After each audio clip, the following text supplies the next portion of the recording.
চীনের দক্ষিণ পশ্চিম প্রান্তের শহর নাগু শহরটি মুসলিম অধ্যুষিত অঞ্চল।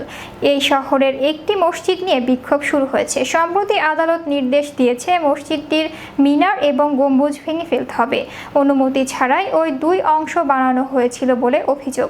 এরই প্রতিবাদে মসজিদের সামনে জড়ো হয়েছেন বিক্ষোভকারীরা বলছে, ধর্মীয় অনুভূতিতে আঘাত করতে এই নির্দেশ দেওয়া হয়েছে। ইয়োন্নান প্রদেশের এই শহরের হুই জনজাতির বসবাস, তারা প্রায় সকলেই মুসলিম। তবে বিক্ষোভকারীরা জানিয়ে দিয়েছেন তা যেভাবেই হোক রক্ষা করবে। এর আগেও চীনের একাধিক প্রদেশে মসজিদের মিনার এবং গম্বুজ ভাঙা হয়েছে। মসজিদগুলো দেখতে চীনা বাড়ির মতো লাগে, সে নির্দেশও দেওয়া হয়েছে বিভিন্ন মুসলিম সম্প্রদায়কে। ঘটনাস্থলে পৌঁছেছে বিরাট পুলিশ বাহিনী। Bullet proof jacket, helmet, shield পরে তারা বিক্ষোভকারীদের সঙ্গে লড়ছে। একটি ভিডিওতে দেখা গেছে এক বিক্ষোভকারী হেলমেট পরা এক পুলিশকে চড় মারছেন। পুলিশও পাল্টা আক্রমণ চালিয়েছে বিক্ষোভকারীদের ওপর। বিক্ষোভে অসংখ্য ব্যক্তিকে গ্রেফতার করা হয়েছে।